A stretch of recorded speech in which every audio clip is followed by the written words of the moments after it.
Hi, this is Navpreet and I'm a student nurse today. So I'm going to teach something about the Reyes syndrome. So basically I'm going to teach something about the Reyes syndrome, like what Reyes syndrome is, what are the causes, the signs and symptoms, the risk factors, the treatment of Reyes syndrome, and what are the diagnostic tests, treatment, and then the patient teaching. So firstly I'm going to start with what the Reyes syndrome is. Reyes syndrome is an acute non-inflammatory encephalopathy, that's the pathology of the brain, and hepatopathy, that's the pathology of the liver, that follows a viral infection in children. Like this syndrome happens basically in pediatric population, like in children's.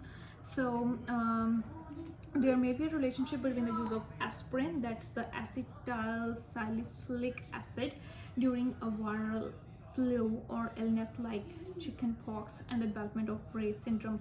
Like this syndrome happens when the patient took aspirin, then this syndrome occurs. Like in this syndrome, the patient's brain and the liver infected the most. So for this reason, aspirin use is generally contraindicated in the pediatric population. In the Reyes syndrome, a child's blood sugar level typically drops while the level of ammonia and acidity in his or her blood rise. At the same time, the liver may swell up and develops a fatty deposit. Swelling may also occur in the brain that causes seizure, convulsions, and loss of consciousness. So this syndrome happens due to the use of aspirin in pediatric population. So the signs and symptoms include lethargy, irritability, vomiting, confusion, and seizures. And the main causes are the liver dysfunction and cerebral edema. So when there's a liver dysfunction, the sign and symptom is vomiting, and when there's a cerebral edema due to the Reyes syndrome, then the signs and symptom is lethargy, irritability, confusion, seizures. And the labs that basically increases is the AST, ammonia level increases, and the coagulation time also increases.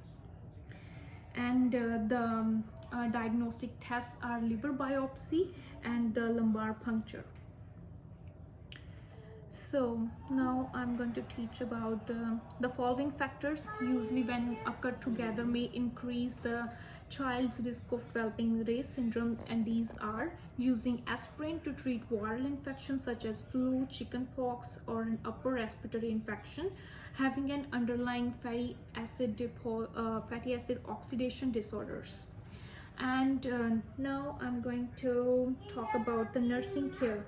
Nursing care is providing hydration, like IV fluids, and restrict the input and output, like use the catheter, and make sure the head of the bed, like the patient is laying, is in 30 degrees, and administer pain medication, and because the coagulation time increases, administer the vitamin K, and use the proper seizures precautions, and assist with the intubation if needed, and proper education of the family members, because it occurs in pediatric population. So we have to proper teach the patient, the family members of the patient, and administer mannitol, which decreases the cerebral swelling, and then observe for increased intracranial pressure.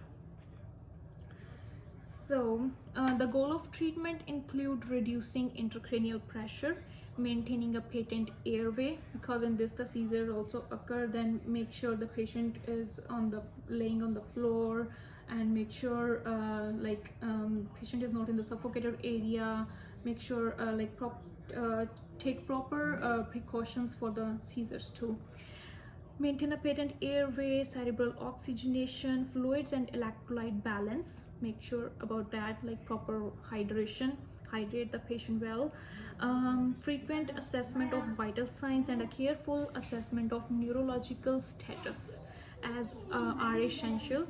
Observation for signs of bleeding is important because liver dysfunction causes blood clotting abnormalities.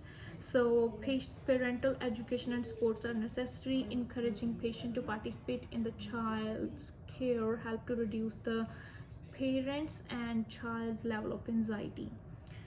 So um, the tests include lumbar puncture and the liver biopsy. So now this is the I covered the treatment. Now I'm going to discuss about the um, after recovery. What we need to do is avoid the use of aspirin.